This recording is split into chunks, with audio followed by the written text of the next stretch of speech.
Comment vas-tu, Sonia? Ça va très bien, Louisa, merci. Je suis ravie de t'interviewer aujourd'hui parce que je sais que tu as beaucoup de choses à dire pour et sur les femmes.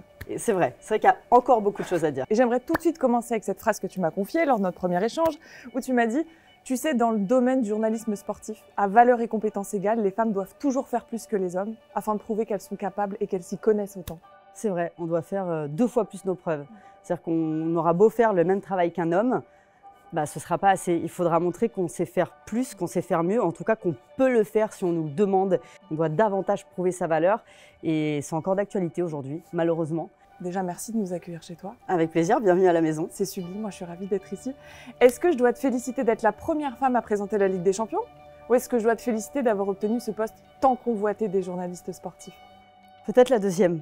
C'est vrai que c'est le Graal. Quand on aime le foot, la Ligue des Champions, c'est peut-être une des compétitions qu'on apprécie le plus. C'est vrai, quand on aime son pays, on aime regarder l'Euro, la Coupe du Monde, mais c'est une fois tous les 2 ans, tous les 4 ans. La Ligue des Champions, chaque saison, on vibre. Et donc présenter cette saison de Ligue des Champions, c'est incroyable. Je prends autant de plaisir à la présenter qu'à la vivre devant ma télé. Donc le fait que tu sois la première femme à présenter la Ligue des Champions, c'est pas un sujet?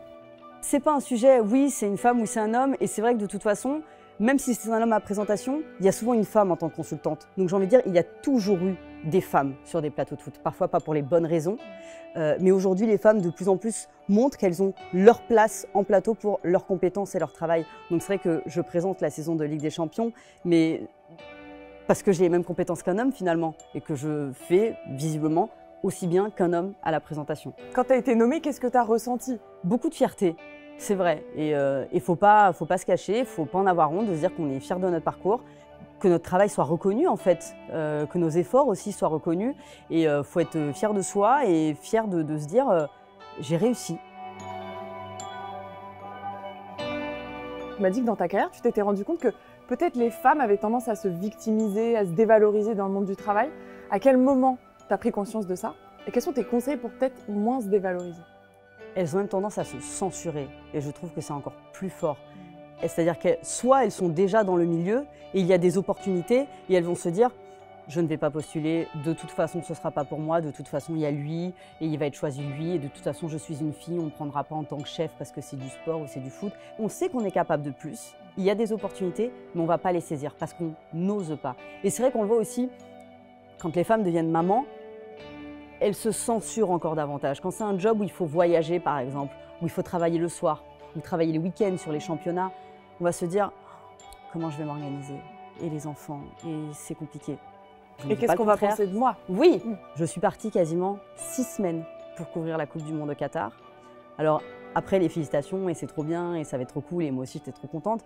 La question qu'on m'a le plus posée, c'est « comment tu vas faire pour quitter ton fils autant de temps ?» Et ces questions sont gênantes. Et un homme, on ne lui dirait pas « ah bah tu vas quitter tes enfants ». On ne lui dirait pas ça. Et ça ne veut pas dire qu'on est une mauvaise mère. Il faut vraiment s'enlever cette image. On ne jugerait jamais un père qui laisse ses enfants.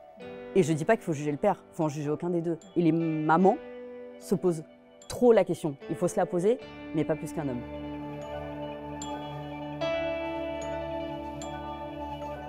Sonia, c'est important de le dire parce que tu entres dans l'histoire du foot audiovisuel.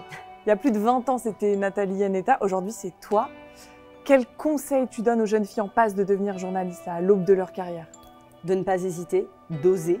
J'ai envie de dire, quand on se lance dans des études, c'est qu'on s'en croit capable, on croit qu'on peut faire carrière, mais c'est pas tant d'y croire, c'est elles se disent « je n'aurai pas ma place, on ne me donnera pas ma chance ».